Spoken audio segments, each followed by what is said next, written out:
Hello everybody, and welcome back to another episode of Video Game Takeout. Well, I'm still a little under the weather with this cold that everybody's getting, but I wanted to get this out since it's been like 2 weeks since the last one and it doesn't look like my voice is going to clear up anytime soon. If I sound a little weird, bear with me. I'm getting better and I should be back to normal by the next show. The game this time is Justice League Heroes: The Flash. This game was developed by one of my favorite handheld developers, WayForward. They were also responsible for Contra 4 on the DS and the Game Boy Color cult classic Shantae. Unlike those other two games, this is a licensed game, and if you've watched the show before, then you know that that's not always a bad thing. In this case, the game lives up to and surpasses the license in my opinion. Now just so you know where I'm coming from, let's make one thing clear. I know almost nothing about The Flash. I've never read the comics, and I have no real exposure to the various movies or TV shows that have been based on him. All I do know is that he's a superhero, and he's really fast. So with that in mind, I have to say that I hated the animated scenes between levels on this game. To my admittedly untrained eye, they don't look like great comic art to me.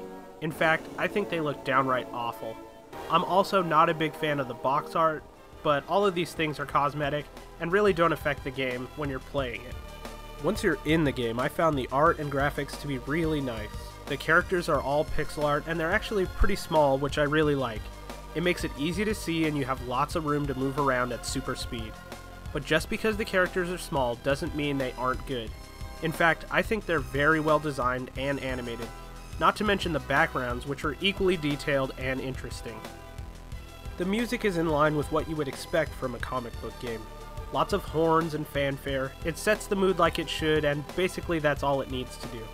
The sound effects are good, but the Flash is a little chatty for my taste. I felt the same way about Contra 4, but at least in that game you could disable it. In this game, I couldn't find any option for that. Chattiness aside, this is a great little beat 'em up for the GBA.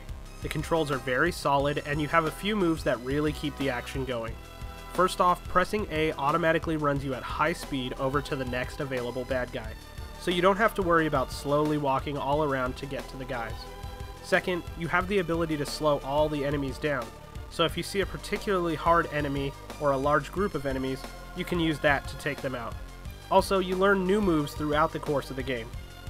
All of the combat feels really great, and the added superhero cameos as your special powers is a nice touch.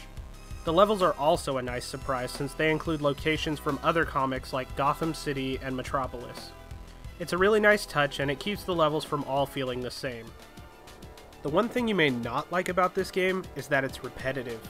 It tries to mix it up, but in the end, it's your standard beat 'em up with wave after wave of stupid enemies to punch your way through until you get to the boss.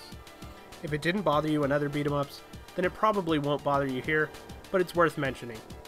I found that it was much less of a problem if you played in shorter sessions instead of trying to take on the whole game at once, but that could just be me. The bosses, on the other hand, are a real treat and offer much more variety than your standard beat 'em up. They are all unique and have set patterns that you have to learn in order to kill them. Also, a lot of the bosses have some element of physics in them, which is really cool because it allows the villains to throw benches and lift statues like a supervillain would. There's also a silly sort of making of feature that tells you about how games are made. It's kind of cool for kids, but it's very basic and pretty simple. Since it's an extra in the game, it's kind of take it or leave it, so I guess it's always nice to have more stuff. I have to say that the ending of this game is sort of disappointing. It ends on a cliffhanger, and apparently the story is continued on the console version of the game. I think this is lame because I liked it as a standalone game, and I don't want to have to play another whole game just to find out what happens. Luckily, it's a comic book game, so I know that in the end of the other game, they probably beat the bad guy, and I'm not too worried about it.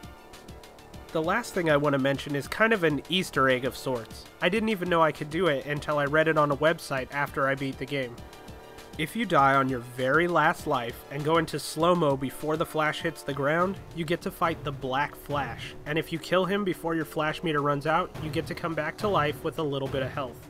This is a really cool thing that they added to the game, and even if you've already played this game, it's likely that you might have missed it. As a whole, this game far exceeded my expectations. I would have never tried it if not for a viewer suggestion, and if I could only remember who suggested it, then I would give them credit here. You can easily find this game brand new for under $10 and get it for $3 or $4 cheaper used, so it should be pretty easy to get your hands on. Well, that's all for this episode. Thanks to everyone that made it this far despite my voice.